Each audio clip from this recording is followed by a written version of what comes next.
Vamos a ver qué nos cuentan. El 12 de octubre de 1972 Agarre... despegó del aeropuerto de Carrasco, Montevideo, el avión Fairchild 571 de la Fuerza Aérea Uruguaya. Javier, una de las cosas que no me gusta de la película Viven es que, por ejemplo, no dicen que son uruguayos. Cuando empieza la película dice un avión sudamericano. No te dicen que son uruguayos.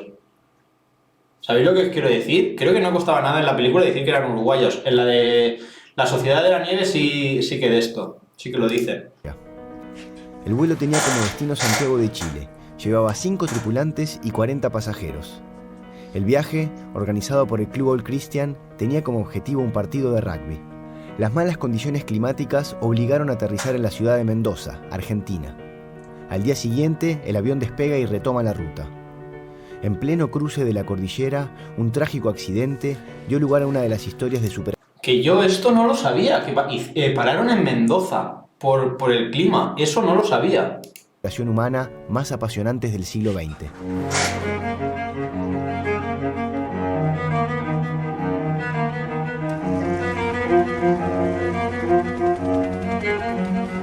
Es que ver estas imágenes es duro, ¿eh? Ver estas imágenes... Gracias por ese follow, Dani. Síganme los pobres. Es que yo creo que no nos tenemos que... O sea, que no nos podemos hacer a la idea... No nos podemos hacer a la idea lo que tuvo que ser eso. El jueves 12 de octubre de 1972, el Fairchild de la Fuerza Aérea despega de Carrasco. ¿Con qué frecuencia hablan del accidente al interno de sus familias? Hemos hablado algunas veces con los chicos. Claro, estos son los supervivientes. Fueron 16. 1, 2, 3, 4, 5, 6, 7, 8, 9, 10, 11. Claro, capaz alguno ha muerto ya después. A veces te hacen alguna pregunta, pero en general es un tema que no se toca. Sí, yo te diría que hay un antes y un después de Disney. Disney, la película se hizo a los 20 años y hasta ahí habíamos muchos que prácticamente el tema este no existía, hacíamos vida corriente, muy de tanto en tanto se tocaba. Cuando vino la explosión de la película, todo el mundo se entera, y bueno, como que ahí nos desnudamos un poco frente al mundo y la gente se anima a consultar más y como que lo hicimos más abierto el tema y se fue abriendo cada vez más. ¿Pero cómo fue el momento de tener que contárselos a los hijos? Para mí hubo un momento clarísimo. Cuando mi hija mayor, que ahora tiene 32, tenía 5 o 6. Estaba leyendo el diario, al lado de la estufa, en invierno, en casa, y ella estaba jugando a la alfombra. Y no sé con qué. Y de repente da vuelta la cabeza, me mira y me dice, papi, ¿qué gusto tiene la carne de gente? La primera vez que me preguntaban algo sobre la historia. Y después siguió con sus juegos. ¿Qué le respondiste? Le respondí. No me acuerdo. ¿Y cortaste ahí? No, me acuerdo, sí. Le respondí que igual que cualquier carne. Y un día en la jardinera, tenía 4 años, un amiguito le dice, sí, porque tu papá se comió los amigos. Le digo, sí, no sabías, ¿querés que te cuente? Sí, él me contó a mí cómo fue todo. O sea que la información es lo que te blinda frente al mundo. Yo creo que hay que manejar la información, es lo mejor que hay. Hubo como un pacto de silencio por muchos años y cuando papá vio la película, la de Viven, ¿no? A él ahí como que le hizo como un clic y él ahí de a poco empezó a hablar. Y después hubo una vez que, claro, que tiene que ser algo tenía 6 o 7 años, una muy difícil de hablar 2 años menos. Con la gente. Estábamos en una reunión familiar y lo agarraron a papá y le empezaron a hacer preguntas y lo vimos nosotros que papá estaba hablando y los otros le preguntaban todo lo que nosotros nunca le habíamos preguntado. Cuando se estrenó la película Viven, a mí me habían regalado un video en DVD. Y un día llegué a mi casa, a las 2 de la tarde estaba Sebastián, que tenía 6 años, con Lucas y un amiguito viendo la película.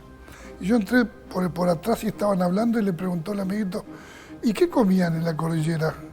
Y Sebastián lo miró y le dijo, muy fácil, estaban tan débiles, que le pidieron prestado los músculos a sus amigos muertos para trepar la montaña. Así lo había entendido y así se lo explicó, muy sencillo, algo que fue muy real. Y lo parecido a lo que dicen ellos en mi casa, tengo 9 hermanos, nunca salió el tema de la cordillera y lo hablé ahora de grande. Se ve que un día le dijo papá y mamá que déjenlo tranquilo, no le preguntan nada. nunca me hicieron una pregunta de Que tiene que ser Andes muy de una difícil hermana, de... de una hermana. Y mis hijos sí lo hablan con mucha naturalidad. Primer día, viernes 13 de octubre de 1972. El avión se estrella en la cordillera de los Andes. Mueren 13 personas.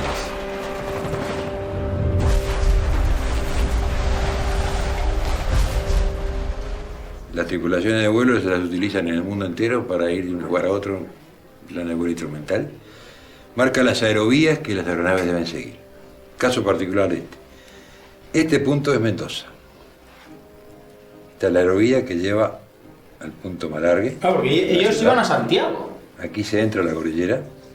Esta es la frontera. Acá está Curicó.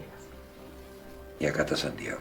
Esa es la ruta que el avión iba, Debería haber hecho. debería haber hecho. El avión hace esto, llega acá y en este punto, pensando que está acá, pone prueba al norte, en el medio de la cordillera, y empieza a descender. Quedó comprobado el porqué del accidente, ¿Cuál es el porqué del accidente? un grave error de navegación aérea de la tripulación al mando. En aquella época, estamos hablando de los años 70, las radiobalizas de ayudas a la navegación no eran tan eficientes como ahora, y la montaña provoca oscilaciones en las señales de radioeléctricas. Quizás fue mal interpretado eso. El avión volaba sobre nubes, no había visibilidad sobre tierra. De hecho, cuando empieza a descender se mete a volar en un instrumento real, y ahí pasan situaciones que ayudan a que uno piense que la tripulación comete esos errores y que los llevan a descender en el medio de la cordillera. No hay duda de que una de las tantas ¿Este quién es? equivocaciones fue quizás el exceso de confianza. Una tripulación con muchas horas, con muchos vuelos a esa zona y omitiendo un solo detalle que hubiera sido clave para que el accidente no ocurriera. Mirar el reloj. En 16 minutos no se puede atravesar la cordillera de los Andes. Son 92 millas náuticas con viento de frente. Sí, claro, esto lo dice ahora después de 40 años, ¿sabes? Yo fui y eso sí, lo tengo. Era la época que podía subir a la terraza. Y bueno, y yo subí, después que ellos se metieron por sala de embarque, subí por la escalera con Daniel Juan, que era el presidente del All Christian en ese momento. Y nos quedamos en la terraza viendo cuando subían la escalera, y Coche que sube la escalera y se dio vuelta y me miró y se rió. Eso como que lo tengo. Y después que se cerró la puerta, yo le dije a Daniel, mirá 571, ¿y para qué te fijas en el número del avión? Bueno, porque si pasa algo ya sé que no son ellos.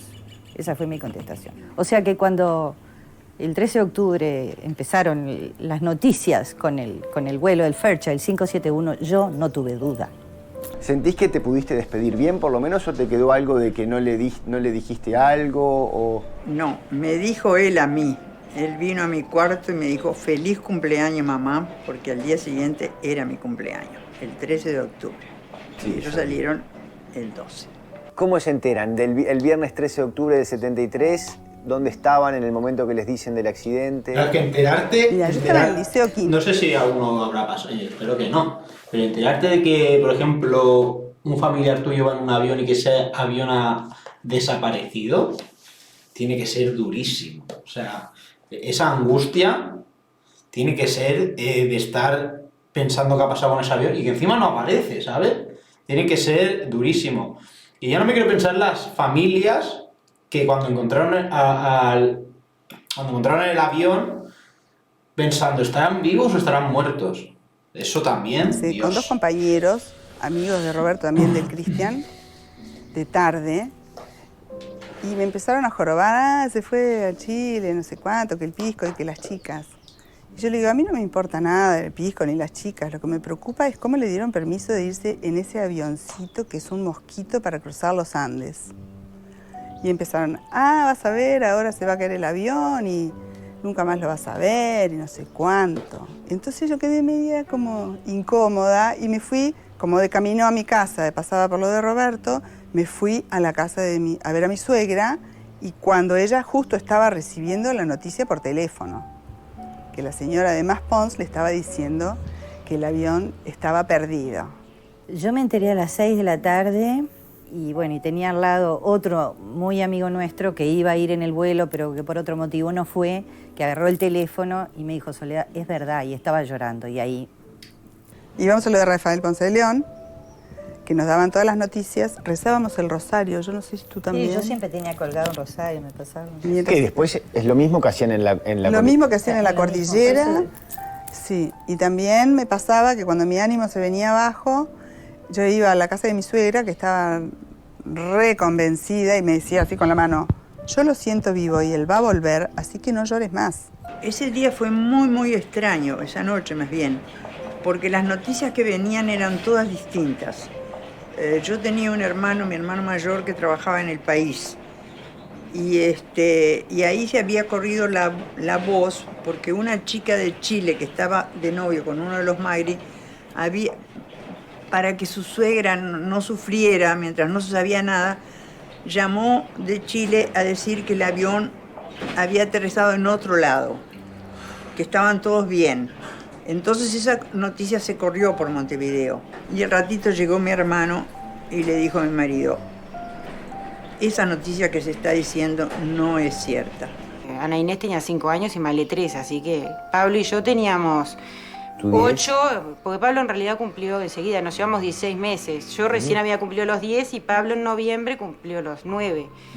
Y nos sentó, me acuerdo, y nos dijo en ese momento... Y me acuerdo que después aparecieron los Brothers, no me acuerdo cuáles eran. ¿Pero qué les dijo? Contame cómo les dijo que papá y mamá tuvieron un accidente. Y bueno, que el avión que ellos volaban no se sabía dónde estaba, que lo estaban buscando. Y yo no me acuerdo bien la reacción, digo, me acuerdo del hecho. ¿No les dijo que se habían muerto? No, no nos dijo que se habían muerto, no. No, nos dijo que el avión había desaparecido y que los estaban buscando, que no sabía qué pasaba. Nos llega una información, exactamente la hora, no me acuerdo, de que el avión no había aterrizado en Santiago. Pusimos en contacto con Chile a que ellos nos aclararan qué había pasado. Pasan las horas, el Centro de Control de Santiago lo declara en emergencia el avión, ya es de noche, y al otro día salimos a colaborar en la búsqueda junto con los chilenos. Durante 30 años de mi vida no quise saber mucho del tema. ¿Y hasta que uno se le despierta en cierto momento de la vida de uno la necesidad de saber. La necesidad hasta fisiológica de saber cosas, necesitar entender y saber. El siguiente de mi tío Julio es, bueno, lo que la investigación está clara en ese sentido. O sea, hay un error grave de navegación. Que bueno, que lo extraño, o sea, quizás sea que no es explicable considerando lo que era la tripulación, digamos, era una especie de tripulación casi de élite dentro de la Fuerza Aérea, de la cual no era esperable, digo, esos errores de navegación, o sea, que realmente le hubieran errado tanto en ese sentido. Por eso que no se sabe si es cierta qué pasó. Y bueno, ahí quien me dijo, bueno, yo estoy esperando a morirme para ir hasta cuando me encontré a Meloa y preguntarle, ¿qué pasó? ¿Qué quisiste hacer? ¿Qué sucedió? Para mí, el milagro no fue que nos salvamos. ¿Cuál fue? El milagro fue que un medio avión aterrizó en medio del imposible. Cuando a mí me dijo el comandante en jefe de las Fuerzas Aéreas, me dijo, Javier, de un accidente, de un avión que a más de 300 kilómetros se estrella en el medio de una cordillera, nadie sale vivo. Estaba vivo, me lo estaba diciendo a mí. Si alguien tenía que apostar que alguien se iba a morir el primer día, va a ser yo. Yo era el más flaco de todos, conocía a 3 o 4 del grupo, yo iba al seminario en Ibai Cristian, cuanto tipo rugbyistas preparados, amigos, ¿verdad? Y yo recuerdo que al principio tenía mucho miedo, digo, ¿quiénes son estos tipos con los que tengo que sobrevivir? ¿Cómo van a reaccionar, verdad? Después hice un grupo espectacular, increíble, Pero ahí aprendimos que cuando decías, aguanté un día y la primera noche fue terrible, pasar esa noche fue realmente espantoso, pero se pasó. Dijimos, bueno, nos vienen a buscar. Y así pasamos 73 días y 73 noches, aguantando cualquier tipo de cosas que jamás me hubiera podido imaginar que yo era capaz de hacer. Eduardo, amigo? De mis compañeros tampoco, ¿verdad? ¿Consideran que Uruguay reconoce lo que ustedes hicieron? Historias como esta no existen. No hay ninguna historia que se le parezca. No la hay. Y el Uruguay no le da la importancia, quizás en Casa de Herrero, cuchillo de palo, pero cuando uno anda por el mundo contando esta historia, sea México, Colombia, Rusia o Polonia, digo, lugares que estaban atrás de la cortina, que poco se sabía de la historia nuestra, pero la miran como la historia. Pero menos mal. ¿Qué? Que en Uruguay... De abajo perfil te miran como buen vecino, pues lo veo todos los días. Esta no es ninguna estrella ni ningún héroe, como no lo soy. La opinión de algunos de que el hecho de que ustedes sean todos de Carrasco, que hayan ido al Cristian, influye en esa subvaloración que hay acá con respecto a la que hay en otros países. ¿Ustedes están de acuerdo? Mi padre vivió en una pequeña tiendita 5 años detrás del mostrador en un catre. Mi madre hacía uniformes para los colegios de Carrasco de noche y trabajaba con mi padre. Y gracias a ese trabajo me mandaron a un colegio para que yo aprendiera algo, ¿no? Y ahí aprendí a jugar al rugby. Yo nací en un barrio que era Carrasco, que eran todos jardines y arena, que el diariero, el panadero, eran parte de la familia. Repartía leche con el diariero y con Glauco Rodríguez. Era un gran barrio, los barrios de Montevideo.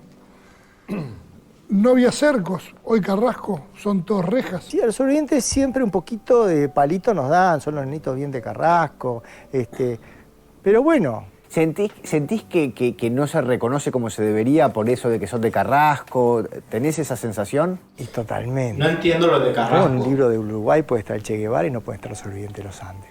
Y lo más increíble, que a estos cajetillas de Carrasco los salvó un arriero, un hombre humilde, de campo, que los encontró y cumplió con esa voz interior, hizo casi 160 kilómetros a caballo para cumplir. Si él no lo hubiera hecho, de repente nosotros no estamos acá. ¿Crees que vas a ver un Uruguay que reconozca el accidente como tú crees que se merece ser reconocido?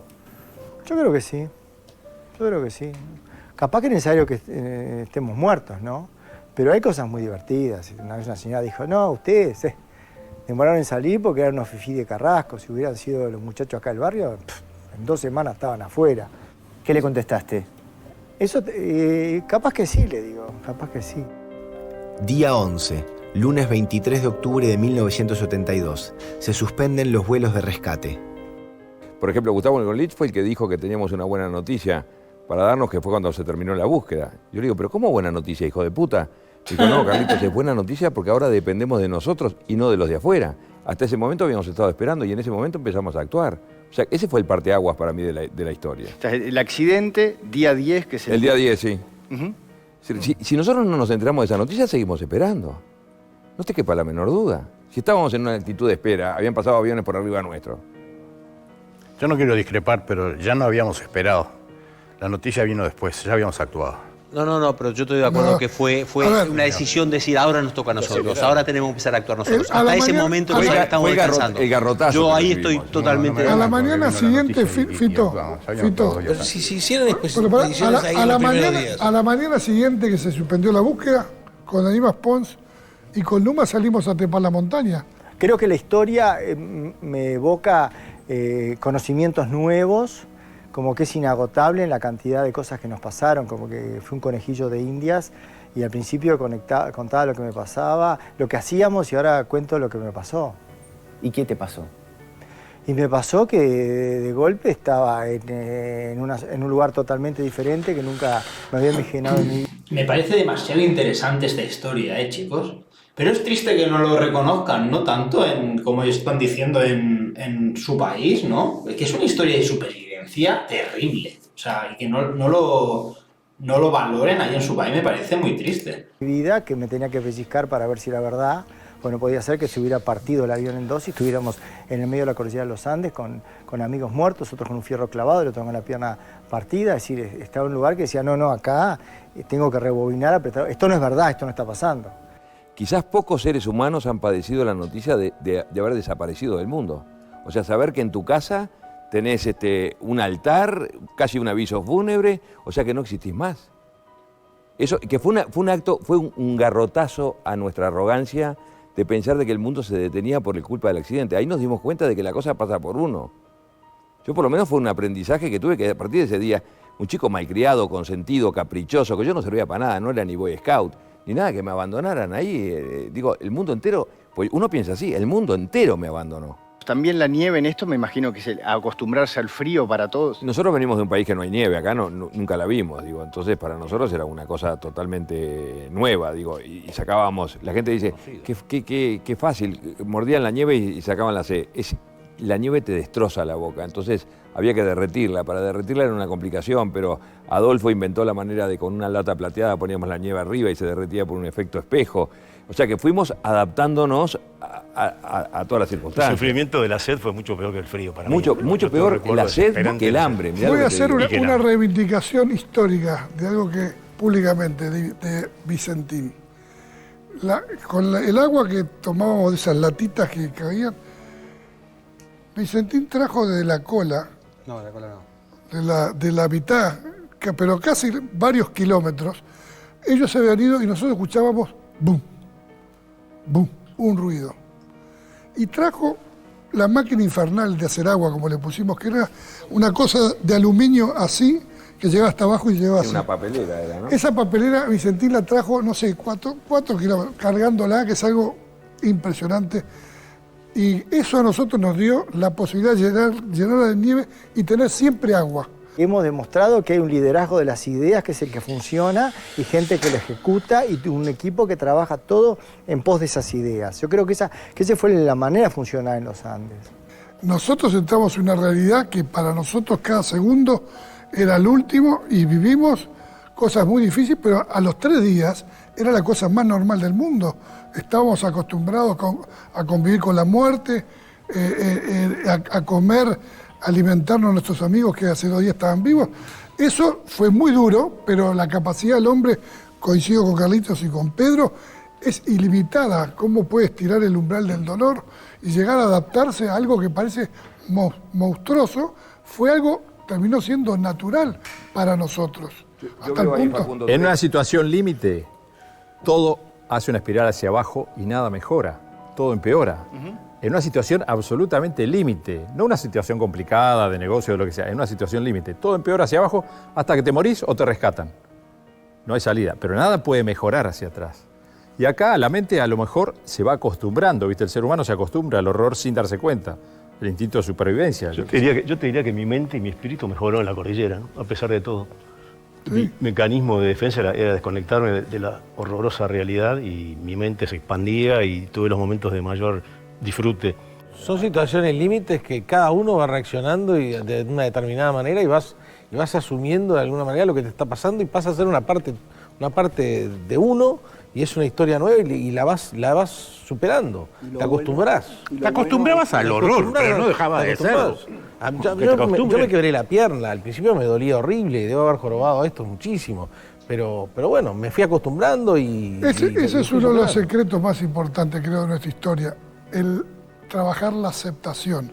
Aceptar esa realidad y no pelearse con ella y puedes transcurrir arriba sin que te duela. El dolor existía, pero si todavía lo padecía, iba a ser un drama. Entonces tenía que tratar de pasar lo mejor que puedas en ese lugar y mirá que tuvimos los momentos también de una alegría. Tenés que pensar, Facundo, además que fue un proceso, porque nosotros fuimos como entrando, metiéndonos en nosotros mismos, en el ser humano primitivo, o sea, de a poco fuimos bajando y llegando a lo que fue eso. O sea, si tú mañana, yo entiendo que tú lo mires de afuera, o la gente lo mire de afuera y diga, ¿cómo estos tipos pueden decir eso que están diciendo? Lo que pasa es que eso fue un proceso que fuimos cayendo nosotros. Y por eso llegamos a donde llegamos, pudimos afrontar y hacer y pudimos sobrevivir, porque si es imposible sobrevivir, todo lo que pasamos y que viene la luz y que nos tapa la luz, nos deja 3 días abajo de la nieve, sobrevivir eso en condiciones normales, te sacan y te ponen en un momento, es imposible. Entonces la forma fue que nos fuimos primitizando de a poco y llegar a esa condición que soportábamos. Como dice, estábamos sentados al lado de un tipo muerto. Pero si yo entiendo bien, hay como un camino inverso. en lo físico es como se van primitizando, como decís tú, Roy, y en lo espiritual, según entiendo bien, se van elevando. Es como Sí, sí, por supuesto. Yo pensaba, Todo eso es- sí. yo pensaba que habíamos vuelto a una civilización primitiva y me di cuenta que no. Nosotros construimos una civilización avanzada, porque todo el conocimiento que teníamos del pasado no servía para nada y creamos cosas nuevas, donde la sociedad pertenecía. Primero, un objetivo era sobrevivir todos. Las normas aparecían y desaparecían por sí solas. Estaba prohibido quejarse. Los bienes pertenecían a la comunidad. Y el amor, el cariño de ayudar al que estaba enfrente, porque él te ayudaba a ti. Era permanente. Sí, muchos dicen que nos deshumanizamos. Yo creo que nunca fue Yo más no, humano que en ese yo momento. creo que fue al revés. Sin todas las máscaras que usamos en la Bueno, la eso es un civilización. poco como dice Llegamos a la esencia de lo que Bierzi, somos y de éramos que en vez de seres aparecer humanos. la fiera, aparece el ser humano con todas sus virtudes. Y justamente es lo que pasa. En vez de aparecer ese malón humano que pasa por arriba de todo, se consuela al que está mal, se le da apoyo y aparecen esas virtudes que tiene el Y ser defectos humano. también, ¿eh? Éramos un grupo muy homogéneo. Si esto hubiera acontecido a un avión comercial, donde hay diferentes edades, diferentes etnias, diferentes lenguajes, gente con distinta cultura, gente de distintas nacionalidades, gente viajando sola, gente con su familia, gente con distintos valores, Eso hubiera es sido verdad. muy difícil encontrar un equipo y sobrevivir. Nosotros con Marcelo, que empezó siendo tal vez el capitán de la cancha, el capitán a los pocos minutos, a los pocos instantes de la caída, a liderar, eso hubiera sido imposible en un avión comercial. Imposible. Yo no estoy tan de acuerdo, Nando. Yo creo de que eso, a los pocos días, todas de alguna manera, nuestras relaciones culturales ya se habían caído. Y éramos simplemente seres humanos luchando por sobrevivir. Con objetivos y en eso, común, ¿eh? Y eso, sí, bueno, pero eso es independiente de nuestros orígenes culturales. Es decir, yo creo que cualquier grupo de seres Claro, pero humanos no te puestos entiendes, en con ese su momento, corriente, nosotros hubiésemos Compartíamos hecho- todo. Si viene Claro. un señor X y hay otro señor con su hijita que tiene sed y está herida y le saca el agua para tomársela a él, ¿qué hubiera pasado? Acá compartíamos el agua, nos Y dábamos teníamos todo. una educación, la educación fue un gran homogéneos, triunfo sí, también. sí. de esa época. Eso que dice Carlitos es muy cierto. Tenemos un denominador común que es el colegio. Es decir, si bien te podés desprender de una cantidad de cosas, ese denominador que fue el rugby, que fue el esfuerzo, que fue el sacrificio, es decir, lo tenemos todos. Te desprendés de mucha cosa, pero eso lo seguís teniendo. Pero esa es una pregunta, porque a mí me llamó la atención de que no formaban todos parte del equipo. No, De hecho, pero no te olvides que casi todos fueron al Cristian. El denominador, Es decir, 9 fueron al Cristian el y 8 no. denominador común era que éramos seres humanos. ¿Qué pasa, y que éramos mojón? jóvenes. Y una educación No, punto. No, yo creo que éramos seres humanos y jóvenes. Hubiésemos sido chinos, japoneses, de la India, de lo que sea, hubiésemos hecho exactamente lo mismo. Lo que decía Nando, es decir, hubo disciplina, hubo un capitán que mandó, después hubo... ¿eso viene del rugby para vos, Tintín? Ah, sí, sin lugar a duda. Es decir, ¿por qué todos se acatan? ¿Por qué nadie se revela? ¿Por qué no aparece uno que dice, no, yo tengo una mejor idea, ¿por qué no vamos para...? No, sin embargo, hubo esa cohesión de equipo, un capitán que mandó en su momento y otro grupo de los primos en otro Pero momento. del rugby fueron 5 nomás que se salvaron, perdón. Sí. Pero yo me niego rotundamente, de los que se salvaron, fueron 5. No es Nosotros una- otros no eran Fueron los rugbyistas. 5, pero fueron los 5 que... Pido perdón al rugby porque estuvieron nosotros en son el estadística. esfuerzo. Fueron los 5 que estuvieron adelante. Fueron pero los no que es fueron excluyente de para- un no hay duda deporte, que- y menos del rugby, ni excluyente de una religión, ni raza, ni clase. Es propio del ser humano esto. Yo estoy de acuerdo que cualquier grupo humano podría hacer esto, pero son teorías, ¿verdad? Porque lo sucedió. Y si el con grupo nosotros y humano- nadie más. Sí, pero lo que pasó en los cuestionando Andes algo que no y hubo podemos 5 probar. que se la jugaron todas. Sí, sí, 16 sobrevivientes. Coche, éramos un grupo de pertenencia, un viaje organizado por un club de rugby que había organizado todo como un capitán y había una cantidad de gente invitada. Por lo tanto, estaban regaladas a la situación de que iban a ser los rugbyistas. Lo que es verdad que después Eso en Chile, construimos, pero no en la montaña. construimos una sociedad distinta. El rugby fue importante, fue importante Es la que es región, increíble cómo cada uno pusimos piensa a- diferente, ¿no? Que ha vivido. Éramos todos uruguayos. La juventud todo y la eso- inconsciencia también. Eso no, Sí, por y la supuesto. inconsciencia. Pero en estos 40 años que estamos acá, 40 años, cuando volvimos a la cordillera, la mayoría se fue para su casa de los que están acá. Y al mes teníamos que estar practicando con Tintín, con Roy, en el mismo lugar que quedaban 5 jugadores, con el hermano de Enrique Platero, que era Sica, con el hermano Nicolich, con los Nogueira, y ahí tuvimos que empezar a construir un club nuevo. Esta historia se toma como una sola, y no es una sola. Esta historia está, mientras vive el capitán del equipo de rugby, hasta que se entera de la noticia, que se nos desbarranca, después viene la luz y muere. Después de la luz es otra historia. Quedamos muchos menos y ahí nos olvidamos del rugby y ahí surge el ser humano, como decía Cocha. Esto es que me pone los pelos de punta esto, ¿eh? Me pone los pelos de punta, Dios. Yo creo que lo que tuvo que ser peor el frío. El frío. Y ese sin camiseta. ¿Estaba sin camiseta? ¿O me lo pareció a mí?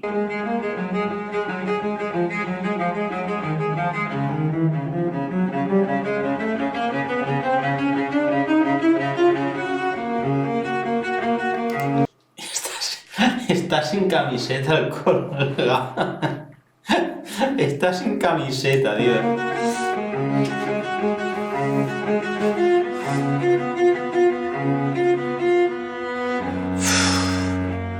Dios mío de mi vida, de mi corazón. Dios mío de mi vida, de mi corazón. No sé de qué canal es este documental. No sé de dónde es el documental, la verdad. Día 10, domingo 22 de octubre de 1972. Deciden utilizar los cuerpos. ¿Y la foto la hacían ellos, esa foto? ¿Por qué creen que el tema de que hayan comido los cuerpos generó y genera esa atracción? Porque la experiencia de los Andes tiene una cantidad de aristas de las que se puede hablar, del trabajo en equipo. Yo te digo, porque es un tema interesante para el mundo. Primero, la media tiene que vender.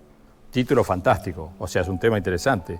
Segundo, esto es hace 40 años. Hoy en día, ¿cuánta gente tiene documentos firmados? Si yo muero, dono mis órganos. Nosotros fuimos los primeros donadores de órganos aceptados y hechos en un pacto.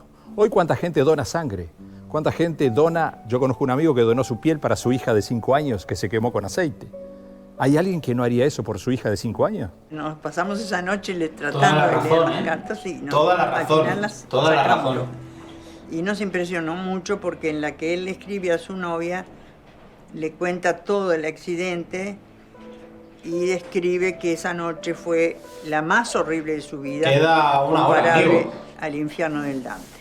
Y que bueno, en esa carta pone que había entrado un gran desánimo y que esperaba que... Gracias por ese follow, Dan. Claro, 98, se llaman los pobres. Lo último que tenían para comer y que él deseaba que no tuvieran que hacer lo que habían pensado, pero que no había más remedio. Y que si él pudiera con pasa, su Dan, cuerpo amigo? alimentar a alguien para salvarlo, con mucho gusto lo hacía.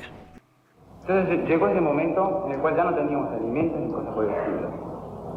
Y nosotros pensábamos, si Jesús en la última cena repartió su cuerpo y sangre a todos sus apóstoles, ahí estaba dando a entender que nosotros... Es que tuvo que ser difícil explicarlo, ¿no? Porque al final... Y eso, que fue una comunión íntima de todos nosotros, fue lo que nos ayudó a subsistir. Y fue una entrega cada... Es la primera vez en la historia del mundo occidental civilizado que se hace una conferencia de prensa y que se dice públicamente: nos alimentamos de los cuerpos de los amigos. Creo que es la primera vez en la historia. Y eso es lo que causó un gran impacto. Cuando das las conferencias por el mundo, ¿siguen insistiendo tanto con este tema de cómo era la carne humana, cómo la cortaban, qué sabor tenía? ¿O es un tema que también con los años en el mundo se...? Es el tema típico de lo que yo digo de cómo la sociedad civilizada quiere dar su interpretación de la historia. Porque está buenísimo, la gente me dice, claro, ustedes se salvaron porque se comieron los muertos. O sea que en el momento que nos tocó hacer eso, salimos de los Andes. Se terminaron los problemas de los Andes. Dijimos, bueno, vamos a tener que usar los muertos. Hicimos como esa comunión y ya estábamos afuera de los Andes.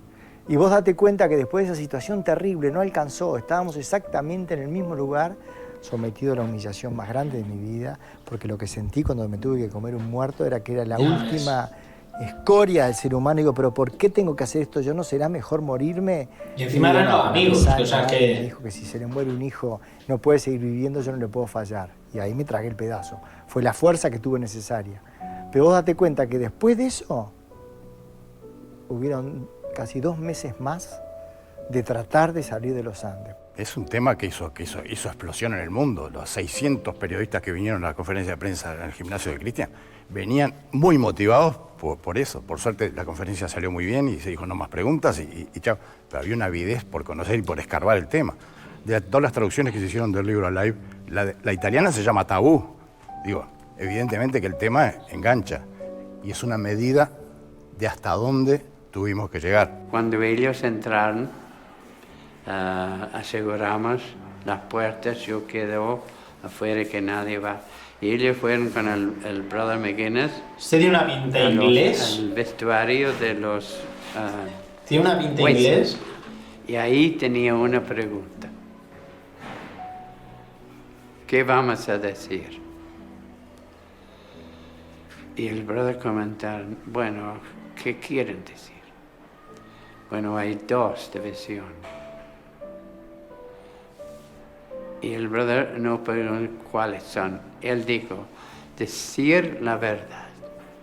En casa de mi suegra se había comentado algo así, que como que para que vivieran unos habían muerto otros, es decir, Pero igual, el shock es tremendo, sobre todo en aquella época y a esa edad. Nuestros padres creíamos que íbamos a estar todos locos e incluso nos pusieron un psicólogo para que nos analizara, porque nos cuidaban, no sabían para dónde íbamos a agarrar. Y todo ese clima se formó un poco entre la gente que nos rodeaba y nadie se anima a preguntarte, pobrecito, con todo lo que te sufriste, yo no te voy a consultar. Entonces el tema quedó como congelado y muerto. Hubo una especie de separación. ¿Y cuándo se empieza a descongelar? Yo te digo un poco, por eso te digo, después de Disney, ahí se descongeló. Fueron fuegos artificiales, salieron por todo el mundo. Incluso acá hubo una especie de malestar, de cómo salieron de vuelta con el tema, a molestar a los parientes de los que murieron, etcétera, etcétera. ¿Malestar de quién? Malestar entre nosotros y entre gente como que no vengan de vuelta con el tema. O sea, nosotros vivimos en el medio de las familias que perdieron a sus hijas. ¿Y qué responden cuando algunos dicen, che, ¿por qué siguen hablando del tema ustedes, que son los sobrevivientes? ¿Qué responden? O tú, Fito, ¿qué respondes? Bueno, el tema tiene una potencia impresionante que pasa por encima del dolor de alguno, ¿no? Ya ves que a nivel mundial el tema se habla constantemente. Sí, 40 años después sigue siendo vigente. Pero es un tema de 18 libros, 3 películas, 9 documentales. Entonces pasó la barrera del sonido, digo, no es un tema que ha quedado local. Quizás donde se hable menos es acá. El tema de la alimentación, después de haberlo leído en la carta, fue un tema del que se habló mucho en la prensa. ¿Vos cómo lo tomaste? Saber No, muy cómo bien, lo hacía, muy la bien, rutina. muy bien. No me incomoda nada que hablen de eso. Me da lástima que... Yo creo que todo el mundo hubiera hecho lo mismo. Yo creo que al final, para sobrevivir, creo que todo el mundo hubiera hecho lo mismo. Que la gente sea lo que quiere saber nada más, porque creo que había cosas más interesantes. Como Gustavo lo describe también, como una cosa hecha con mucha seriedad. Así que a mí nunca, eso no me ha chocado nada. Y eso es lo que hace que yo me sienta madre, porque sé que todos tienen un pedacito de mi hijo adentro. No es lo más importante, pero sí es lo que más llama la atención. ¿Qué pasa, Carlos, amigo? Porque además la gente te pregunta. A mí nos ha pasado esas conferencias que das, que muchas veces te preguntan y qué gusto tiene y cómo es. Y ¿responden todo o hay preguntas? Yo respondo todo. Pero por suerte, a través del tiempo, ese tema que ha ido quedando, Es ha que ido lo mejor tomando es cada vez menos responder. porcentaje en la historia y cada vez la gente se da cuenta de la riqueza que tiene la historia, ¿no? Desde tanto punto de vista, es apasionante. Es para la gente, Facundo. Esto ha pasado 40 años atrás, hace mucho tiempo, ¿verdad? Yo hablarlo en mi casa, me da la impresión que les aburre el tema, de sobremanera, Sí, claro. a mis hijos. Yo En cambio, también. afuera de mi casa, no tanto en Uruguay, sino afuera del país, interesa mucho. Y además, a mí Y ya también te me- ves que citaste y ahí estamos todos. Y a mí también me aburre hablar de esto Estamos todo el todos. tiempo. Realmente me parece Eso es que- una pregunta. ¿A ustedes también les aburre hablar de...?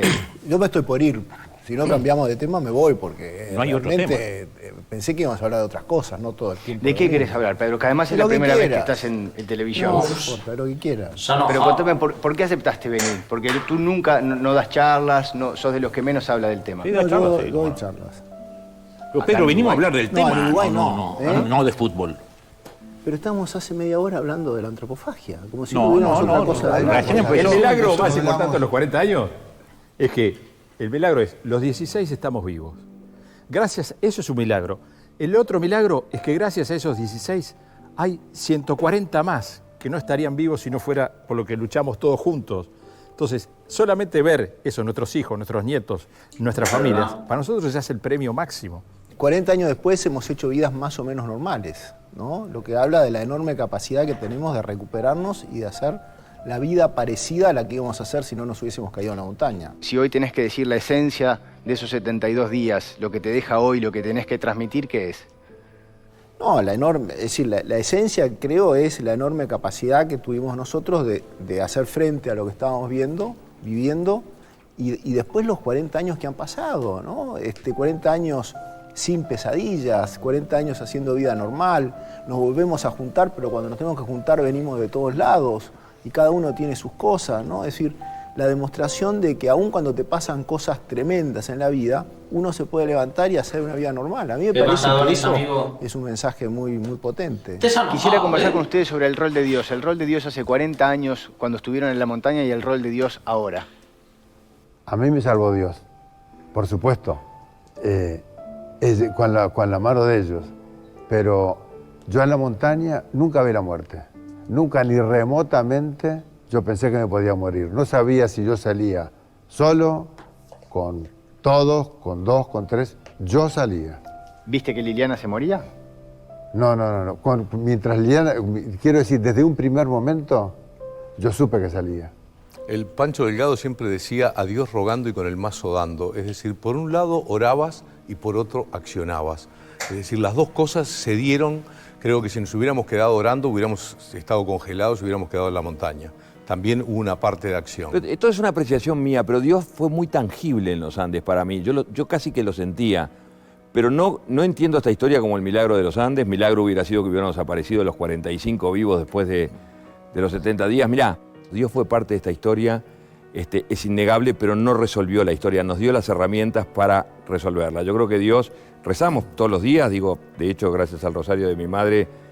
Me acuerdo que había ido a una misa un mes antes y el cura decía algo de la Biblia que decía que donde hay más de 3 personas reunidas en su nombre, todo lo que le pidas a Dios te lo iba a conceder. ¿Sentís que en estos 40 años perdiste un poco esa fuerza que tenías, esa fuerza espiritual que tenías en la montaña? Sí, normalmente vivís controlando todo. Tenés el auto, tenés el aire acondicionado, tenés todo. Hasta que un día te encontrás con un paciente que se está muriendo, que tiene 1 año y que le decís, Dios, por favor, dame una mano y sacalo adelante. Y con respecto a la otra parte de la pregunta, es cómo lo concibo hoy, se me ha ido apagando. Yo creo que Dios aparece también cuando está muy vinculado con la humildad, con el despojo de lo material. Yo volví a la cordillera, o volvimos varios, juntos, éramos 11, yo convencido que me iba a encontrar con aquel Dios que había conocido en la montaña y no apareció. En aquel momento me calenté mucho con Dios, realmente estuve indignado. Y hoy día no creo en Dios. Y sin embargo vuelvo a la cordillera. Vuelvo el próximo enero por 13ª vez en mi retiro espiritual y me encuentro con todo lo que aprendí, con todo lo que conocí de mí mismo. Básicamente salí creyendo y sigo creyendo cada vez más en el ser humano y en mis capacidades y en mí mismo. Como verás, hay 16 cordilleras diferentes, ¿verdad? Y nosotros contamos la nuestra para ayudar a otros a superar la propia, que siempre es la más importante, ¿verdad? Pero que Dios existe, sin lugar a duda. Yo no volví más católico, ni más budista, ni más ninguna religión, solamente sabiendo que Dios existe. Y ya no es que crea, sino que lo sé. Estando sepultados abajo de la avalancha, en aquella oscuridad, cuando logran hacer un túnel y abrir la ventanita de la izquierda del piloto, entró un rayo de luz muy grande, al cual todos seguimos y salimos por ahí, si mal no recuerdo, ¿verdad? El día estaba precioso, celeste, con un sol, toda la nieve blanca limpia. No estaba nada de la mugre que teníamos alrededor del fuselaje, estaba todo sepultado. Y sentados arriba de la nieve por un hoyito que estaba a unos pocos metros, veías salir de a uno, como si la nieve los estuviera pariendo nuevamente, como para empezar de vuelta, todo limpio, ¿verdad? Y ahí salieron 8 menos, pero te juro que ahí yo sentí la presencia de Dios y me acuerdo que varios de nosotros conversamos eso, ¿verdad? Estábamos solos y perdidos en el medio de la cordillera. Teníamos 20 años, tenías que aferrarte a algo. Entonces la presencia de Dios era muy, muy fuerte y lo sentías. Yo te digo sinceramente, yo sentía la presencia de Dios allá en la cordillera. Aún con los amigos que se iban muriendo. Aún con los amigos que se iban. A mí nunca me dio bronca, yo cada vez rezaba más y cada vez pedía que me ayudara y cada vez pedía que poder salir todos de ahí. La montaña era difícil de entender por qué ese Dios tan magnánimo que habíamos aprendido en el colegio, ese señor bueno de barba, nos estaba haciendo pasar por todas esas pruebas, viendo morir a nuestros compañeros, haciéndonos sufrir cada día más, salvándonos de un accidente, teniendo que alimentar con nuestros compañeros, después de la luz. Es decir, ese Dios magnánimo, ¿dónde estaba? Habla mucho de Dios en las cartas. Habla mucho de Dios. Estaban todos muy unidos y siguen unidos a Dios a su manera. ¿Y por qué Dios hace cosas, tú que sos creyente, cosas como esta? Yo también lo quisiera saber. Mi mayor maestro espiritual fue Arturo Nogueira. Viste, un chico que con su tierna edad para mí llegó a un nivel de espiritualidad increíble, y a mí me dejó con una frase que dice: Nando, dudás sin miedos de la religión, dudás sin miedos. Y en la duda uno busca y no sé si encuentra. Mucha gente dice el milagro de los Andes. ¿Para quién? Para los que nos salvamos. Ahora, mi hermana tenía 17 años, ella quería vivir mucho también, tenía toda una vida por delante y el milagro para ella no aconteció. Yo tuve una rebeldía con Dios que Carlitos me insistió para que volviera a rezar el rosario con el grupo.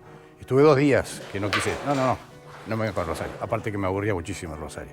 Pero me sentí tan solo esos 2 días que en un momento de miedo Carlitos me tira el rosario y dice: Fito, seguí, acompañanos con el rosario. Y me metí, y te metés en el grupo, el rosario nos unía, nos daba todo. El rosario fue muy unificador. Sí, a mí justamente nos daba una unión espiritual, el rosario, que era muy positivo. Creyeras o no creyeras en Dios, había necesidad de creer en algo más. Lo que sé es que yo me rebelé mucho con Dios en la montaña, pero en los momentos más culminantes del dolor estaba siempre presente. En el momento que el avión va a chocar, me saco el cinturón, me levanto y empiezo a decir: Jesucito, Jesucito, quiero vivir. Me acuerdo de eso. Me acuerdo de la avalancha cuando me sepultó, que sentía que quería respirar, toqué para el costado a Nicolás, estaba muerto para acá. No me entraba el aire y me desesperé. Y ahí me dije en la mente, digo, no, pero si Dios existe y venimos a la vida, no puede ser que esto termine con la muerte como que sea algo malo. Y me entregué a vivir la experiencia y ahí es como que viví una cosa mágica. Después, cuando se morían amigos, por momentos tenía una sana envidia. Decía: este se murió, no sufre más. Pero al mismo tiempo agradecía que estaba vivo y empecé a tener una relación con un Dios bondadoso. Y en mi caso me doy cuenta que soy un mal cristiano y que la sociedad te paganiza y que el confort te destroza todo lo espiritual y te transforma en un ser más primitivo que la montaña. Es decir, quedás a los instintos del sexo, la comida, el alcohol, a un montón de cosas. Y sin embargo en la montaña, que teníamos que vivir como animales, éramos espiritualmente elevadísimos. Ya ves. Día 17, domingo 29 de octubre de 1972. Una avalancha cae sobre el fuselaje del avión. Mueren 8 personas. Roy, tú sos el primero en empezar a escarbar, ¿no? A mí me tapó también, yo dormía con una remera, me ponía una remera porque siempre nieve, entraba para protegerme la cara. Y en un momento sentí, tenía la cabeza contra el piso del avión y sentí como un galope de caballos, una tropilla de caballos, algo que vibraba en el piso. Y automáticamente sentí algo que me apretara, un ruido helado que me apretaba la cara. Y ahí en ese momento, al principio no me di cuenta qué estaba pasando y ahí pegué un salto para arriba, pude salir y quedé mirando, se sentía gritos a lo lejos, se sentían voces a lo lejos. Estaba arriba en la... A lo lejos, pero estamos hablando... Se sentían voces a lo lejos. De abajo. Se sentían voces de abajo, yo sentía gritos de abajo. Una sola persona que estaba en la red durmiendo me miraba con cara de loco. Bueno, yo me acuerdo de una. En ese momento logro salir hacia afuera y traté de salir hacia afuera. Ahí es una discusión Se pelean muchas veces entre ellos cuando salimos afuera y Carlitos no me lo coge. No, estuvo una segunda avalancha que se habla Yo poco. pude salir afuera, me dio una desesperación como querer sacar toda la nieve del avión. Salí afuera, me rasqué, estaba todo gris, el paisaje había cambiado completamente. Ahí entro de vuelta y empiezo a ver manos que salían y ahí me pongo a escarbar. Lo que pasa es que era muy difícil, el avión es muy chico y además estaba tapado por la mitad de Yo te nieve. iba a decir, cuando tú decís salís, es que sacaste la cabeza, porque No, yo entiendo no, bien. no, pero había el túnel, quedado imagínate un cilindro tapado por la mitad. Entonces yo salgo por ese agujero, salgo hacia afuera. Entro de Digamos que vuelta, gateando en la gateando, salgo. Gracias por ese foro, Julieta. Y A Roy le entró el desespero de quedarse solo. Claro, me digo, entró el desespero, yo me di cuenta, me muero acá y me quedo solo en la cordillera. Y eso me vino un pánico, te diré, lo que es estar en el grupo, el sentido de grupo. Estaba todo tapado el avión. Yo también, Empiezo, igual, A mí me empiezo a pasó escarbar. Y vos con la pierna no Yo podías bajar. tenía la pierna quebrada y además había quedado apretado por todas las valijas y mamparas que tapábamos el avión, que tapábamos el agujero donde se había cortado el avión. Y estaba con Nogueira y con el Vasco Chavarren. Los tres durmiendo en unas hamacas que habíamos hecho con los separadores de las valijas del avión. Y la desesperación fue enorme, porque el único que vi moverse, y además estaba oscuro ya, porque el avión había quedado totalmente tapado. Yo realmente no me acuerdo de verlo a Roy salir del avión. Lo que sí me acuerdo de él es verlo escarbar. Eso sí me acuerdo. Y déjame contarte, Facundo, entonces empezamos a escarbar, empieza a salir gente, empieza a salir hermanos, yo escarbaba y llegaba a la cara y le dejaba un agujero y ahí me iba a escarbar a otro, pero también cuando me movía en ese espacio tan chico, tiraba nieve y le tapaba los agujeros, esos que le había dejado para respirar. Y bueno, en todo ese trabajo de estar sacando gente y trabajando, en un momento vino un segundo alud, que entró parte, muy poco por la boca, entró muy poco, el ruido fue muy sordo y ahí sí nos tapó 3 metros arriba del avión. El segundo fue mucho más grande que el primero, por suerte que el primero nos había dejado la mitad tapado, porque si no este grande nos hubiera empujado del avión y capaz que nos lleva dando vuelta con todo el avión hacia abajo. Estábamos semi tapados y eso hizo que el otro pasara por arriba. Y nos tapó y ahí sí se oscureció todo y... Ahí quedamos sin aire prácticamente. Sí, la oscuridad, no, digamos, empezamos a prender encendedores, me acuerdo que alguien gritaba no prendan encendedores que consumen el oxígeno, y bueno. Liliana falleció de la manera más horrible que te puedas imaginar. Yo la lloré, te diría 3 días. Era su marido. Y yo estaba al costado del avión, atrás del avión, con la cara afuera, yo iba y le hablaba. Y después hubo una tormenta de nieve, la tapó, no la vi más. Dios yo ahí mío, me de di mi cuenta vida, de mi que corazón. las personas mueren recién el día que las olvidas. Dios mío, de mi vida, de mi corazón, de verdad. La que murió fue su mujer. Y el otro era su hermana, y es que, Dios mío, de verdad. Porque las personas son cuerpo, alma y amor. El amor de Liliana quedó todo en mi corazón. A nosotros, hasta ese momento, Liliana y a mí nos mantenía vivos el recuerdo de los 4 hijos que teníamos. Yo después de eso me quedé con el amor de Liliana y yo tenía que volver a llevarle el amor de Liliana a mis hijos. Yo te diría que discrepo con una cosa que decís, Javier, que te lo digo a ti. O sea, para ti Liliana murió de una forma horrible. Yo creo que los que estábamos por morir en el alud, por las manifestaciones de varios, nos estábamos yendo de un mundo muy difícil y como que nos estábamos entregando y era un momento de placidez y de dulzura, hasta como queríamos irnos. Me acuerdo cuando, bueno, Roy me salva y salimos 5 gracias a esa mano que agarró Roy. Llegamos a Marcelo, que estaba al lado de Eduardo, y la cara de Marcelo, por supuesto que no era de una muerte horrible. Todos recordamos que era una cara de placidez, que era la que teníamos todos nosotros. Horrible para mí. Horrible para ti. Claro, eso es lo que yo te horrible quiero decir. para mí. O sea, no fue una muerte horrible. Yo tenía los pies míos en el pecho de ella, no podía hacer fuerza para salir. Yo no sé quién fue que me destapó. Nunca supe quién me sacó la nieve, pero yo pude respirar apenitas un poco y después se me acabó. Y ahí ya no podía más y alguien me destapa la cara que no sé quién fue. Javier me gritaba, sacá a Liliana, y cuando saco a Liliana, me destaparon las manos a mí, cavamos los dos. así para abajo, Que para después le abajo. tiraba para la abajo. nieve arriba de Nando. Sacando a otro, le tiraba la nieve arriba de Nando. Era muy chiquito el agujero, entonces cuando te movías ahí estamos todos muy apretados. Ninguno sufría, digo, la claustrofobia ahí. No daba tiempo. No había tiempo para pensar en claustrofobia. Oye, jamás se Estábamos habló de la tan altura, del críticos. efecto altura, digo, en la Claro. cordillera. Y No hay, claro, no existe. Esas cosas no tenés tiempo, la cabeza está en otras cosas, no te da No tiempo podíamos para... ni entristecernos cuando se morían nuestros amigos, porque sabíamos que Sí, se ese es otro hacía tema. como un No bloqueo. llorabas a tus amigos A mí cuando se se murió morían. mi íntimo Es amigo una cosa al que a mí lado, me dolió te muchísimo. desconectabas. Cuando se moría No eso, llorarlos. sentías una Estábamos sana- tan jugados, claro. Pero yo creo que es el instinto natural del ser humano también. Yo lloré cuando llegué a la civilización. En aquel momento yo creo que estaba peleando uno más la de uno que la de los otros. Yo creo que la situación límite hace aflorar cosas que uno en la sociedad no las tiene. Mi hermana murió en mis brazos, mi madre murió en el accidente y yo me enojé conmigo mismo, no por haberlas invitado, porque creo que ellas murieron por un error del piloto, pero me enojé porque no podía sentir nada. Yo no podía sentir nada. Digo, ¿quién sos, Nando? ¿Quién sos? ¿Cómo podés no sentir? Entonces tu mente está tan constringida o apretada por la Eso es supervivencia fuerte, ¿eh? y por el momento y por el Eso es muy fuerte, vivir el ¿eh? siguiente minuto que no podés sentir. Entonces me enojé conmigo mismo. Sí, yo tuve el proceso hacia la muerte. Llegó un momento que estaba convencido que estaba muerto. Placer intenso, fantástico. ¿Un placer? Un placer intenso y quería seguir hacia algo brutal que me atraía y me atraía. Después de haber pasado buenos estados de tristeza, de miedo, de nostalgia, de dejar la vida.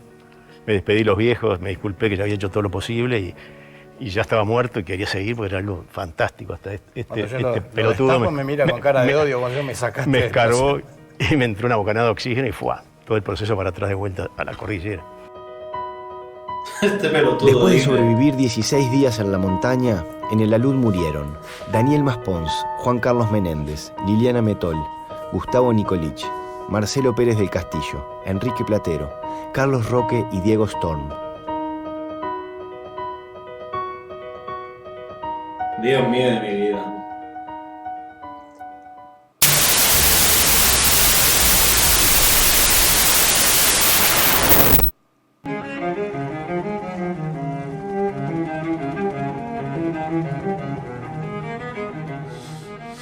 ¿Han tenido contacto también con los familiares de la tripulación?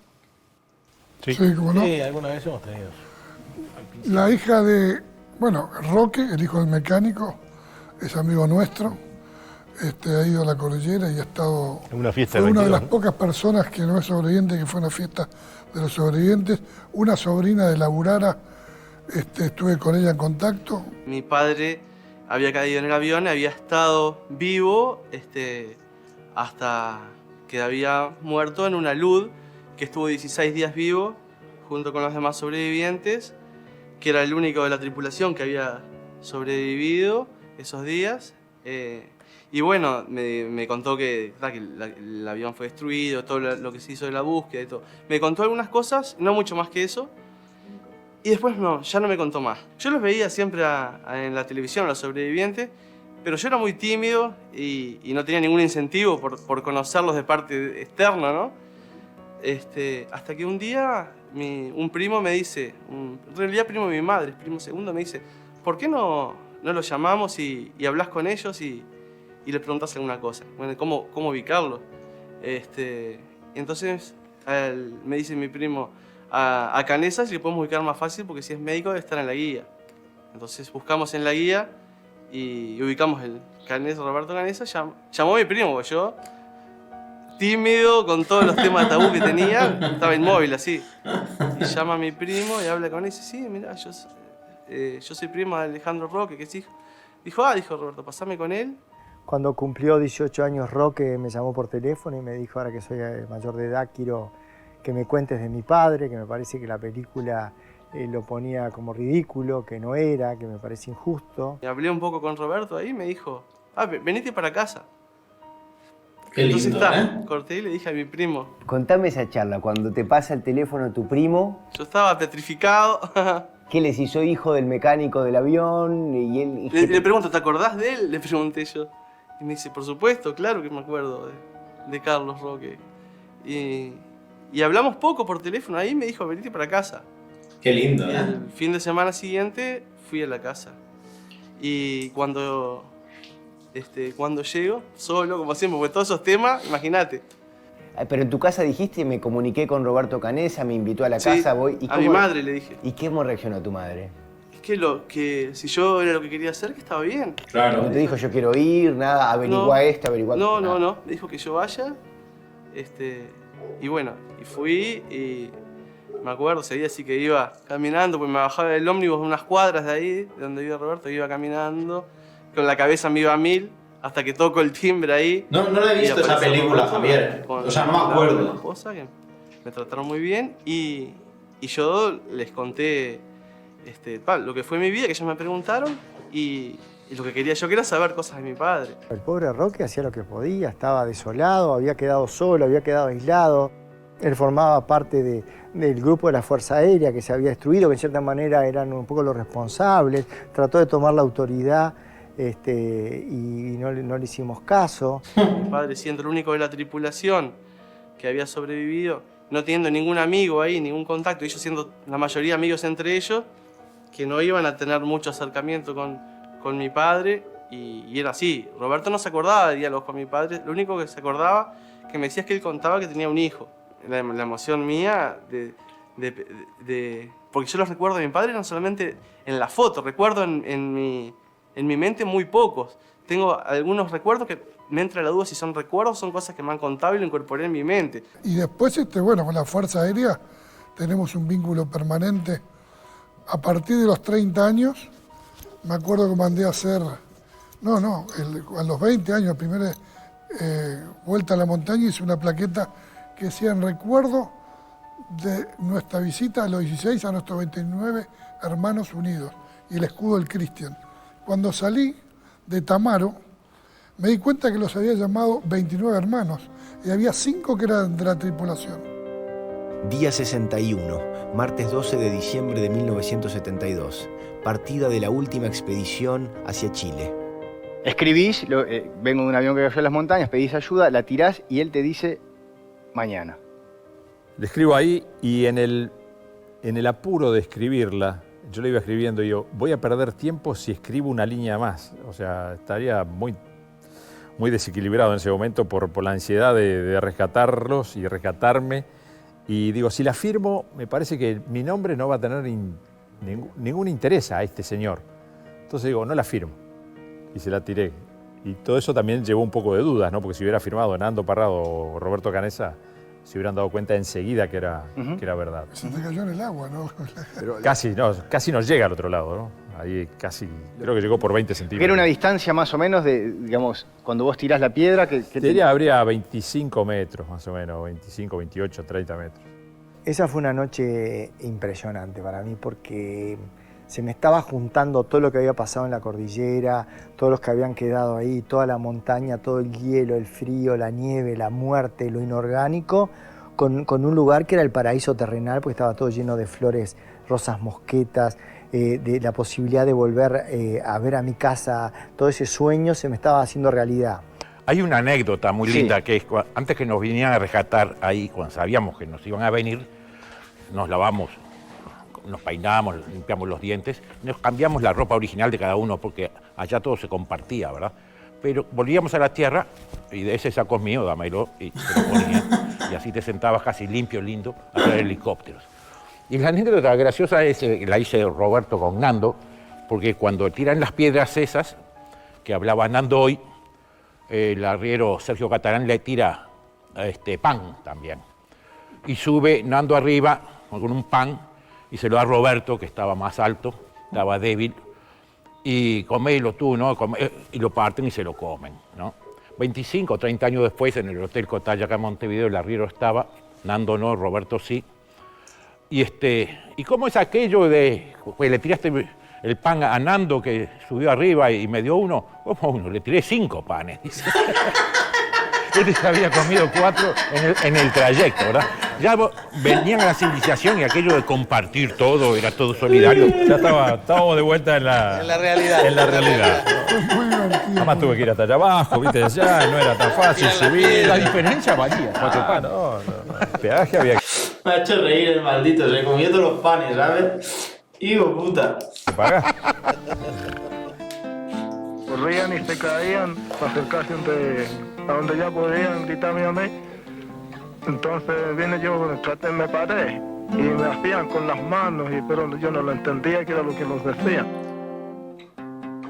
¿Les tiró alimentos, Sergio? ¿Les tiró un pedazo de pan? Sí, tiró unos panes, que Nando me trajo uno de los panes, deliciosos, y me dice, comelo no, Nando, si fuiste vos, comételo vos. Y me dice, no, vamos a compartirlo, y fue espectacular. Y me quedó tanto que hablando con Sergio Catalán, cuando le cambiaron la cadera hace poco, le digo, Sergio, nunca me voy a olvidar los 2 panes que le tiró a Nando. Dice, le tiré 2, no, le tiré 6 panes. Y le digo, Nando, ¿cuántos panes tiró? Yo no sé, hace tanto tiempo, empezó a parpadear, y digo, te comiste los panes. Bueno, que iba caminando, estaba muerto de hambre.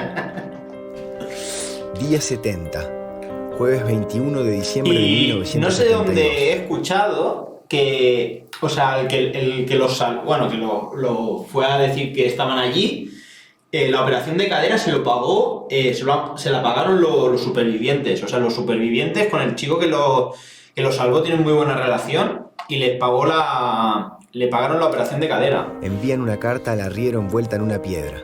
Rescatan a Roberto Canessa y Nando Parrado. Hasta que ustedes escuchan en la radio que habían aparecido 2. Desde que escuchan eso en la radio hasta que aparece el primer helicóptero, ¿cuánto tiempo pasa? Lo que pasa es que fue cuando escuchamos los nombres, cuando dicen, según no me acuerdo si era el radioaficionado Ponce León o Charlone, que era el embajador, dice, es oficial de que han aparecido Fernando Parrado y Roberto Canessa. Solamente escuchando los 2 nombres, el festejo fue descomunal, digo, lo que nos abrazamos, lo que lloramos, Pero lo que sentimos nosotros fue que habían aparecido 2 uruguayos. Es decir, al principio eso fue lo que sentimos y sabíamos que eran Roberto y Nando, y se empezó a esperar que llegaran los helicópteros hasta que fue en la tarde, tipo 3 y algo de la tarde, y se empezó a sentir el paf de los helicópteros. Sí, de hecho no se van todos esa noche. Porque 6. Los que estábamos mejor nos quedamos. Lo más rápido. Dejamos a los más débiles. Se fueron los más fuertes, los más rápidos para saltar. ¿Cómo fue? Porque tengo entendido que ese viaje en helicóptero también fue riesgoso. Fue durísimo. Yo no caminé durante 72 días, porque me había quebrado la pierna. Ese día caminé y me subí al helicóptero. ¿Cómo hice? No sé. Pero me subí al helicóptero. Yo te explico cómo hicieron. ¿Y cómo fue el viaje? Y el viaje fue terrible. Subimos con Daniel. ¿Vos querés que te cuente la verdad del cuento cómo fue? Sí. Roy estaba bastante débil y yo iba caminando con Roy, lo iba arrimando, venía caminando y de repente el helicóptero giró un poquito así y le pegó el aire. Entonces cuando me miré un poquito para atrás, salieron trepando. Este metió como Volter a correr. Se treparon y Yo no me acuerdo mucho. Los primeros que se treparon. Y estabas vos, Nando, que después de toda la caminata te dijeron subí para indicarnos dónde es. Sí, el vuelo en el helicóptero fue... Me asusté muchísimo. Digo, ¿qué hago yo arriba de este helicóptero? Mucha turbulencia, se movía mucho, el piloto no me creía, decía, no, estás perdido, no pueden haber pasado por acá. Yo digo, sí, seguí, por favor. Seguí, por favor. Y dice, mirá que estos helicópteros a esta altura no están diseñados para este tipo de rescates. Digo, pero están detrás de esas montañas, del otro lado están. Hasta que pudo pasar con mucha turbulencia y ahí recién lo vio al lugar donde estaba el fuselaje. Y yo sentía por los auriculares que el piloto decía, no voy a poder parar mucho porque no sé qué hay abajo de la nieve. Voy a dejar que... Ellos no sabían que no los íbamos a rescatar, que iba a saltar el equipo de rescate, que eran 2 montañistas, y nos íbamos a ir. Bueno, hay un festejo brutal. Imagínate, empezamos a sacar... Habíamos reservado unos habanos para el día del rescate, teníamos cigarrillos de reserva también, empezamos a fumar como locos, a prender el habano, tratar de prepararnos para el rescate. Lo que teníamos para llevar simplemente era la mantita que habíamos fabricado en la montaña, cada uno tenía su manta, un centro de seguridad, tratas de emprolijarte, pues no te puedo decir lo que eran los aspectos nuestros, eran tétricos. Yo miraba a los otros y digo, no pueden ser, además todos demacrados, quemados, las piel cortadas por los solazos que había en esa época, ¿verdad? Los labios partidos. Y el hecho de saber que te venían a buscar es sacarnos de ahí, ¿viste? Después de 73 días de haber peleado con 72. Todo lo que teníamos, dejar esa montaña que la odiaba ya, ¿viste? ¿Y cómo fue esa noche los que se quedaron? Nos dieron caldos, té, fue mate, fue muy emocionante. La parte de la solidaridad, cultivo una rosa blanca tanto como era la... Pero no, lo increíble fue cuando dejan estos 3 y se van los helicópteros, se hace un silencio de vuelta. O sea, había pasado a ser un infierno el ruido de los helicópteros dando vuelta a la nieve y de repente se apaga todo y se van. Empezamos a ver 3 caras nuevas. Villegas el otro. Y no sabíamos qué hacer. Al final nos dicen, no, mira, ya por la hora que es no van a volver, así que vamos a prepararnos que vamos a tener que pasar la noche acá. Ellos traían comida para 3 personas 3 días. Se la comimos esa noche toda. ¿Cómo fue volver después de...? Pero para que te hago el cuento increíble es, empiezan a preparar una carpa un poquito más arriba del avión y empiezan a armar una carpa. ¿Y esa carpa para qué es? No, y se nos vamos a quedar para dormir. Nosotros vamos a tener que dormir, estamos armando la carpa. ¿Cómo que la carpa? Vengan a dormir con nosotros en nuestra casa, los invitamos. Los tipos no querían, solamente Lucero. No, Claudio. ¿Tú decís que por el olor? Claro, sí, por el olor y por lo que veían alrededor. No se animaban a entrar, nos miraban con cara de siendo estos locos que van a hacer. Solamente Claudio... Claro, pues estaban los Sergio restos Díaz. ahí. ¿Cuál fue el que se durmió? Sergio Díaz durmió con nosotros. ¿Sabés que cuando yo había estado... Era el cumpleaños, ¿no? En las horas que venía, él más o menos sabía dónde estaban los cuerpos y le ponía un papelito, porque yo entendía que era importante que cada familia recibiera a su hijo de vuelta. Y entonces yo nomás venía bajando y le empecé a explicar, este fulano. Y me decía, no importa. El shock para él, ver lo que yo le estaba mostrando, era muy fuerte. Día 71, viernes 22 de diciembre de 1972. Viaje en helicóptero a rescatar a los sobrevivientes al fuselaje. Y me veo a mi madre cuando llego a casa con una cara horrible. Y me dice, lo que pasa es que hoy justo están diciendo que hay 2 chicos que vienen del avión. Y no sabemos los nombres. A mí me mandaron a dormir, me dio una pastillita y me fui a dormir. Mi padre me prometió que si había noticias me iba a despertar. Y a las 2, para mí eran 2:30 de la mañana, Raquel Nikolic la llama mami y le dice, Roberto es uno de esos 2. Y entonces ahí me fueron a despertar y yo me acuerdo que me siento que estaba como incorporada en la cama así y abrazada de mí, llorando. Yo no entendía. Después me di cuenta que era mi padre, que me decía, tú tienes razón, él está vivo. Algo de eso explica lo que algunos cuentan en los testimonios, que en el momento que el helicóptero los rescata y los lleva, a pesar de la felicidad, hubo como un dejo de nostalgia. Había, sí. Y uno dice, pero ¿nostalgia de qué? Puede ser... Muy sorprendente fue eso para todos, para casi todos, ¿no? Era la civilización que habíamos armado. El volver y salir de ese horror, la verdad que fue un placer el salir. Es decir, no hubo adiós al avioncito, no hubo adiós a lo que dejaba, al revés, estaba dejando un horror y lo único que dejaba era amigos que habían muerto, por los cuales yo había vivido, nada más.